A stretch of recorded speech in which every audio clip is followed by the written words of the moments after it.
6:13 through. You have searched me, Lord, and you know me. You know when I sit and when I rise. You perceive my thoughts from afar.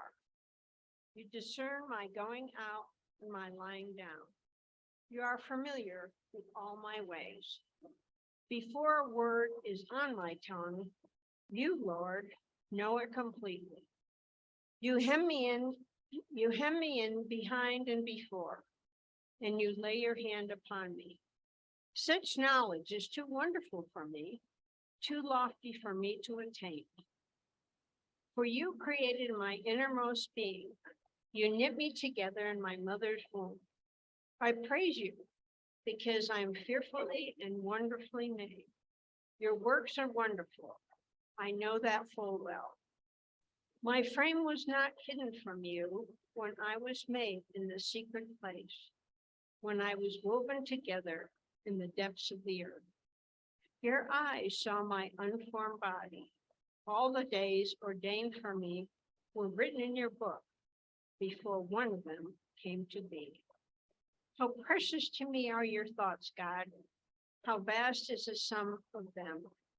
Were I to count them, they would outnumber the grains of sand. When I awake, I'm still with you.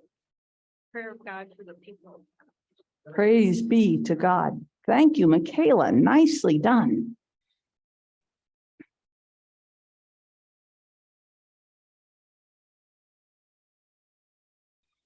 Psalm 139 is a song of praise. It celebrates our identity as the beloved children of God. The verses we look at this week specifically describe how God relates to us. They describe a God who is interested, always aware, and always close by, a God who knows us better than we know ourselves. The verses paint a picture of a God who guides us with knowledge wonderful beyond our understanding. Some years ago, when I began attending this church, one of the first ways I found to fit in was to attend Mary Law's adult Sunday school. In those weekly gatherings, I heard committed Christians talk about their lives and their faith. I heard stories from folks who had experienced terrible illnesses, the death of loved ones, and financial hardship. But these people were generally cheerful and consistently optimistic. I saw people who were resilient in the midst of hardship and confident in the face of uncertainty ahead. Beyond that, they were generous with their time and money. The Christians I met were individuals with very different experiences and personalities. Different as these folks were, they made decisions and lived lives that were shaped by the knowledge that they were the beloved children of God, creator of all. This psalm is not just words to know, these are words and ideas to live by. Psalm 139 describes the relationship between God and his beloved children. For myself, I want this psalm to be so much a part of me that my words, thoughts, and actions all reflect the truth that I am the beloved child of an awesome creator. Given how dear and important these ideas are, I'm deeply grateful for the opportunity to share them with you, and also quite frightened by the responsibility. I'm going to begin again, repeating line 1. You have searched me, Lord, and you know me. We start right off with that. Searched is translated from a Hebrew word that emphasizes God is interested and actively seeking to know his children. Searching is not the same as having everything recorded somewhere. In this case, it implies seeking and testing. When I consider how vast the universe is and how complex even this little planet is, it's not easy to imagine God interested in me. There are 7 billion other humans to look at. Like many of the statements in this psalm, this is an assertion you can't test with empirical observation. There's nothing to count, weigh, or image. For me, the best support for this statement is that wise people who lived well believed it to be so. The next 3 lines, you discern my going out.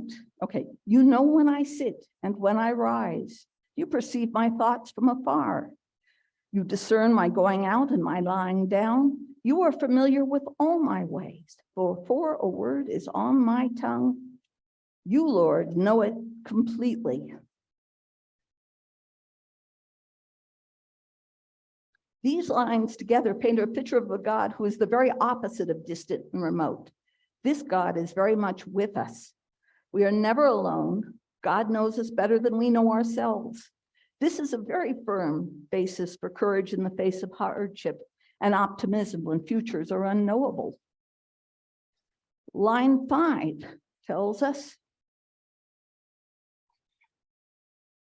you hem me in behind and before, you lay your hand upon me.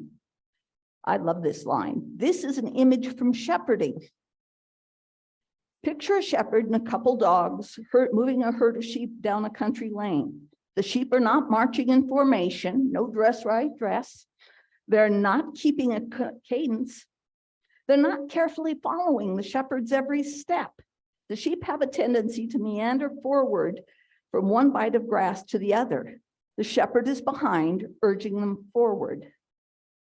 The dogs in front of the sheep are not calling out, follow me, not that the sheep would.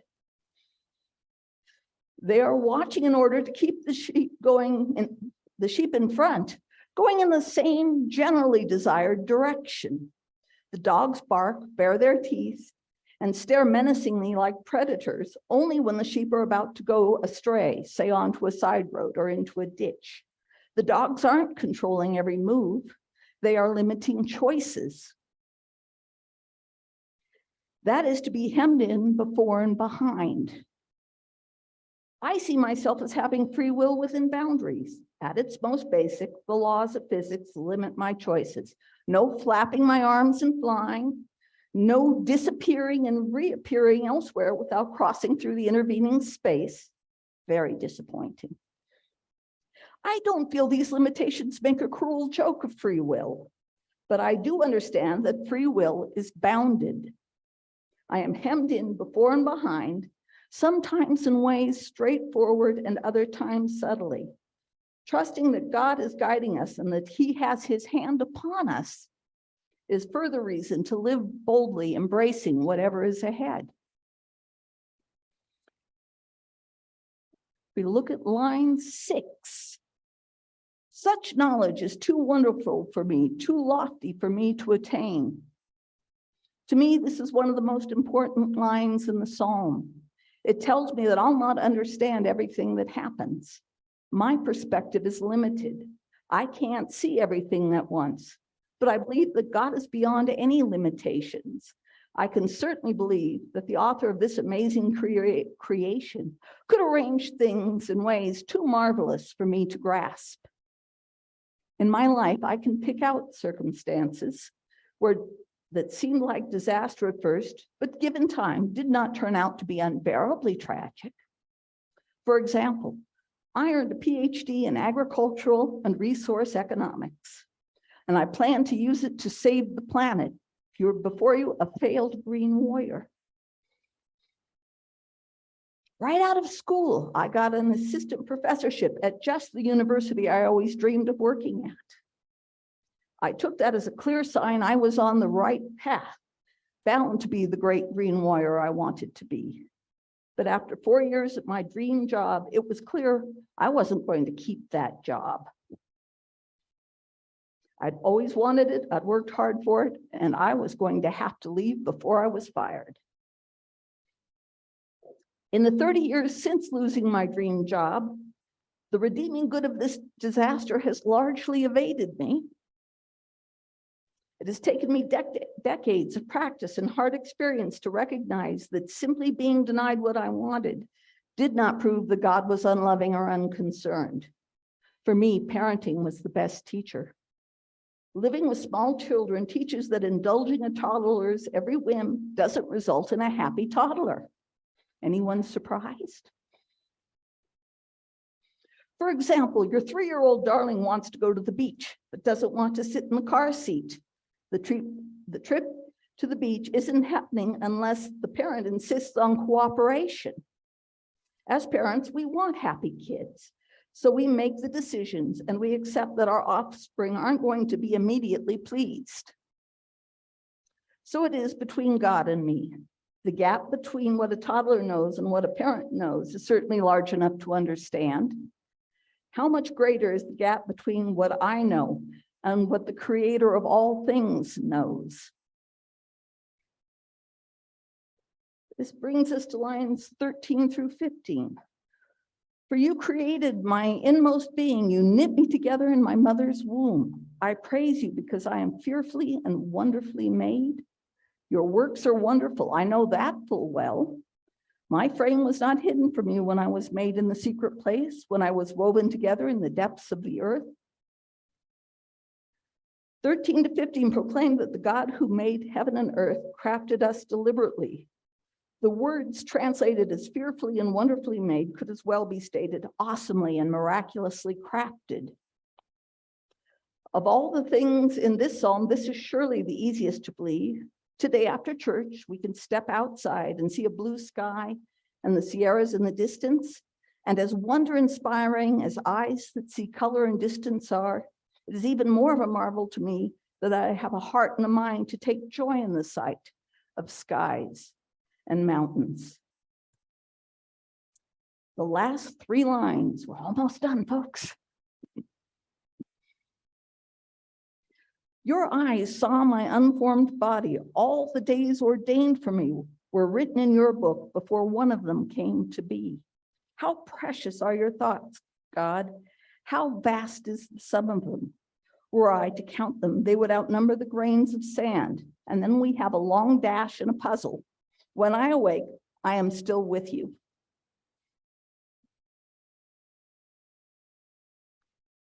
These lines reaffirm that the God that made everything and knows everything made us. To apply these words to yourself is to accept that you're not an accident, that you are a creation crafted with purpose. The image of God looking into a book to see our entire lives is an image of God outside of time. We are definitely inside of time. We experience our lives as a flow of events that sweep us along in one direction. We can't fix the past or know the future. God isn't limited that way. He can view his creation as if it were a book that he could open to any page. The last 2 lines taken together refer to something that would have been common knowledge to the first listeners to these Psalms. They are said more clearly in Psalm 63 and 119. Here, he's just sort of waving at them. The psalmist is describing the expected practice that if you are awake in the dark hours of the night when you can't work, the logical thing to do is to count your blessings and the wonders that God has revealed to you. And the promise is that you'll awaken the next morning feeling much better and that God will be with you. I thought of counting your blessings as a new idea. Apparently, I was quite wrong. As we come to the end of these verses, if you think to yourself, Psalm 139 is poetic and interesting, and then let it go, you will be missing out. That would be like having a $1,000 Amazon gift card and going, oh, I don't know what to do with this. It's too computery.